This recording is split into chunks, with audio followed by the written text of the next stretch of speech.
السلام علیکم دوستو، آج کا ہمارا عنوان ہے قرآن میں قصوں کے بیان کرنے کا مقصد۔ یعنی قرآن میں اللہ تعالیٰ نے جو واقعات جو قصے بتائے ہیں ان کا کیا مقصد ہے، ان کے فوائد کیا ہیں۔ مان لیجئے ہم نے کوئی قصہ سنا یا کسی کتاب سے پڑھا، لیکن اس واقعے کا اس قصے کا مقصد کیا تھا ہم کو پتہ ہی نہیں ہو، جس کو انگلش میں مورل آف دی اسٹوری بھی کہتے ہیں، معلوم ہی نہ ہو کہ یہ واقعہ کیوں بیان کیا گیا، تو پھر ہم اس واقعے کا صحیح فائدہ نہیں اٹھا سکتے ہیں۔ اچھا، یہ تو آپ سب جانتے ہی ہوں گے کہ والدین اپنے بچوں کو جو بنانا چاہتے ہیں اسی کے قصے، واقعات اور اسی کے بارے میں بتاتے ہیں۔ جیسے کوئی اپنے بچوں کو ڈاکٹر یا انجینئر بنانا چاہتا ہے تو پھر وہ بڑے بڑے ڈاکٹر، انجینئر، ان کے کام، ان کی محنت، مشقت یا جو تکلیفیں انہوں نے سہی ان سب کے بارے میں بتاتے ہیں، تاکہ بچہ اس سے انسپائر ہو اور وہ بھی ویسا ہی بنے، اس میں بھی ویسے ہی ڈاکٹر بننے کا جذبہ پیدا ہو۔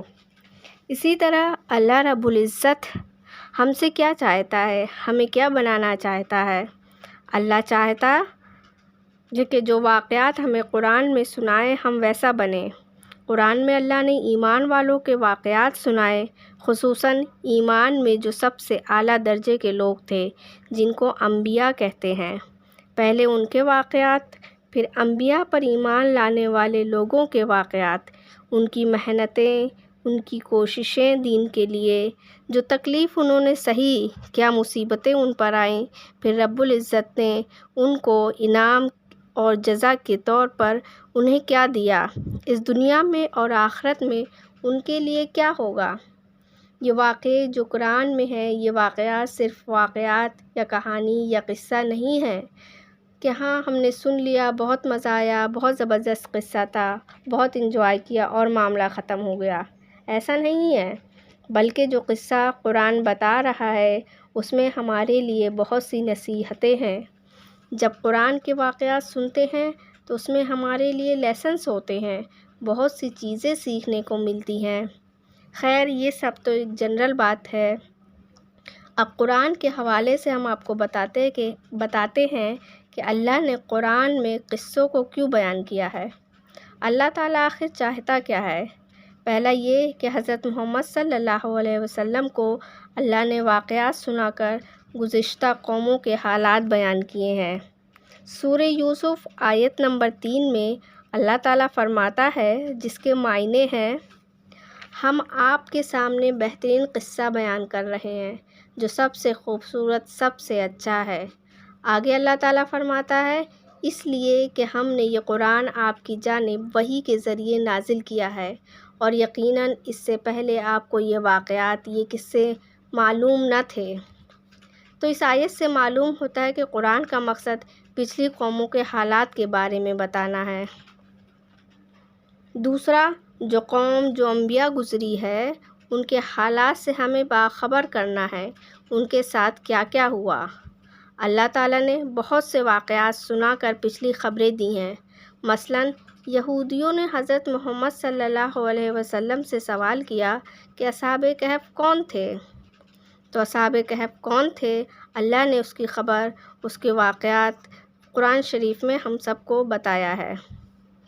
تیسرا مقصد قصہ بیان کرنے کا حضرت محمد صلی اللہ علیہ وسلم کو تسلی دینا ہے، واقعات کے ذریعے تسکین دینا ہے، کیونکہ جب آپ صلی اللہ علیہ وسلم کو نبوت ملی، آپ نے اسلام کی دعوت دی تو لوگوں نے آپ کے ساتھ بھی وہی معاملہ رکھا جو پہلے انبیاء کے ساتھ سلوک کرتے آ رہے تھے، یعنی ان کو تکلیفیں دینا، جھوٹا کہنا وغیرہ وغیرہ۔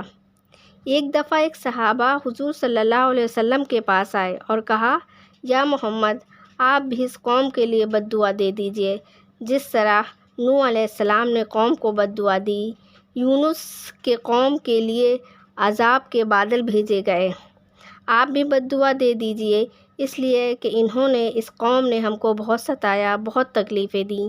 تو حضرت محمد صلی اللہ علیہ وسلم نے صحابہ سے کہا، جو تم سے پہلے لوگ تھے، جو تم سے پہلے ایمان والے تھے، جب کوئی شخص ایمان لاتا، اللہ پر بھروسہ کر لیتا، اس کی وحدانیت کا اقرار کر لیتا، تو اس کو آدھے سے 2 ٹکڑے کر دیے جاتے بیچ میں سے۔ زندہ انسان کے جسم سے گوشت سے کھال نکال لی جاتی، لیکن مومن کو ایمان سے یہ سب چیزیں نہیں ہٹا سکیں۔ تب صحابہ کو سمجھ میں آیا کہ پچھلی قوموں کے واقعات ہمارے لیے تسلی ہے۔ سورہ ہود آیت نمبر 120 میں اللہ تعالیٰ فرماتا ہے، جس کے معنی ہیں، رسولوں اور پیغمبروں کے سب حالات ہم آپ کو تسکین دل کے لیے فرما رہے ہیں۔ آپ کے پاس اس صورت میں حق پہنچ چکا ہے جو مومنوں کے لیے نصیحت اور واعظ ہے۔ قرآن میں واقعات بیان کرنے سے ایک فائدہ یہ ہے کہ ہمیں عبرت اور نصیحت ملتی ہے۔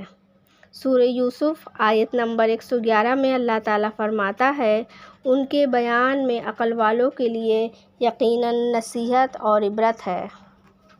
قرآن میں جو واقعات ہیں وہ غور و فکر کی بھی دعوت دیتے ہیں۔ واقعات سے بہت ساری چیزیں نکالنا اور عملی زندگی میں لانا۔ تو جو واقعات بیان کیے گئے ہیں ان کو معمولی نہیں سمجھنا ہے، یہ ہمارے لیے ایک لیسنز ہیں، ہمارے لیے سبق ہیں، عبرتیں ہیں، نصیحتیں ہیں۔ ان کی حکمتوں پر عمل کرنا چاہیے۔ انشاءاللہ تعالی ہماری آنے والی کچھ ویڈیوز نبیوں کے، انبیاء کے واقعات پر ہوں گی جنہیں قرآن پاک میں بیان کیا گیا ہے۔ انشاءاللہ ہماری اگلی ویڈیو حضرت آدم علیہ السلام کے اوپر ہوگی، ان کا کیا قصہ قرآن میں بیان کیا گیا ہے۔ تب تک کے لیے اللہ حافظ۔